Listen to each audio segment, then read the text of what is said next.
नमस्कार मामा किचन को आपण मान को अनेक अनेक स्वागत। आज आमे देखंतु केते सुंदर छतु हेची। ताकू प्रथमे तोली नबा। छतु को आमर महला छतु कहंती आ किछि नाड़ छतु भी कहंती। आपण एरिया रे ए छतुर ना कौन मते कमेंट रे जणेबे। वर्ष को गोटे थर ही छतु हमको मिली थाए, वर्षा सीजन रे ही मिली थाए। बहुत देखिया पाई तो बहुत सुंदर थाए। सबु छतु को देखंतु मु तोड़ी आनीची। आपण मान तो छतु भजा खाइथिबे, मसला तरकारी खाइथिबे। आज आमे शाल पत्र रे छतु को पोड़ी नबा।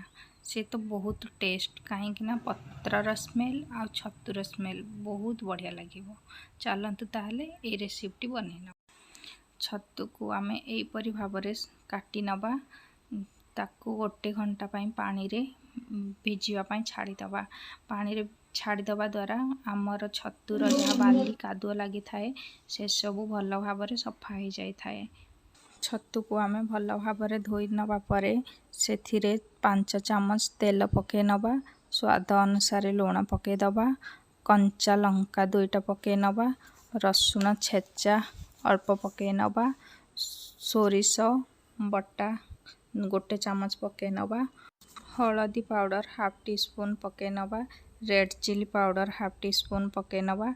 मीट मसला हाफ टी स्पून पके नबा। सबू को आमे भल भाबरे गोले नबा। कंचा लंका को सेथिरे टिके चकटी दबा। गैस रे मु कड़ाई गरम कर देइछि। सेथिरे 1 चामच तेल पके नबा।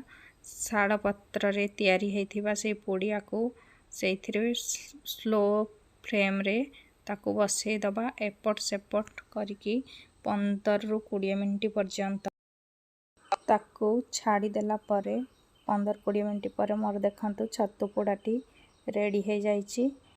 छतु पोड़ा रेडी हवा परे आपण याको पखाल साथी रे, गरम साथी रे, रोटी साथी रे, चा साथी रे भी खाइबे बहुत बढ़िया लागिवो। जदि मो वीडियो ती आपण मानकु भल लागि थाए लाइक शेयर कमेंट दवा पाई बिल्कुल भी भूलिबेनी। देखंतु आ गोटे छतुर पोड़ा।